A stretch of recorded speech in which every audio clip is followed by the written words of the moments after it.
BPL হবে আর umpire নিয়ে বিতর্ক হবে না, এটা কখনো ঘটেছে?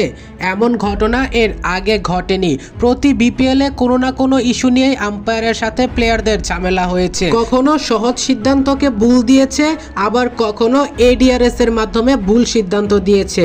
এমন কিছু ফরেন আম্পায়ার ছিল যাদের 100 সিদ্ধান্তর মধ্যে প্রায় 70টাই যেন ভুল ডিসিশন ছিল। আগামী বিপিএল এর জন্য নির্দিষ্ট অন্যান্য বার যেমন প্রতিবার একই আম্পায়ার আনতো, সেটা আর হচ্ছে না। এর আগে বিশেষ করে ডেভিড মিলসে অনেক ডিসিশনই ভুল হতো, কিন্তু কিছু করার ছিল না। বিসিবি প্রতি বছরই তাকে বিপিএল এ আম্পায়ারিং করানোর জন্য আনতো। আগামী বিপিএল এর আম্পায়ারিং হবে হাই ক্লাস।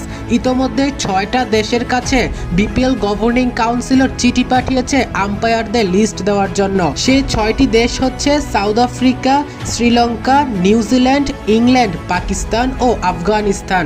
এই 6 দেশের মধ্যে ইতোমধ্যে শ্রীলঙ্কা তাদের আম্পায়ার প্যানেলের লিস্ট পাঠিয়ে দিয়েছে বিসিবির কাছে।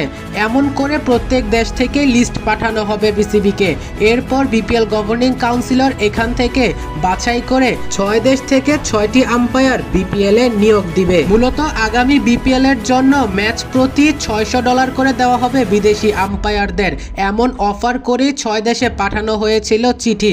এরপর আম্পায়ার যারা যে দেশ থেকে আগ্রহ প্রকাশ করেছে তাদের লিস্ট পাঠাবে প্রতিটা দেশ। শ্রীলঙ্কা ইতোমধ্যে পাঠিয়েছে, বাকি 5 দেশ থেকেও পাঠাবে।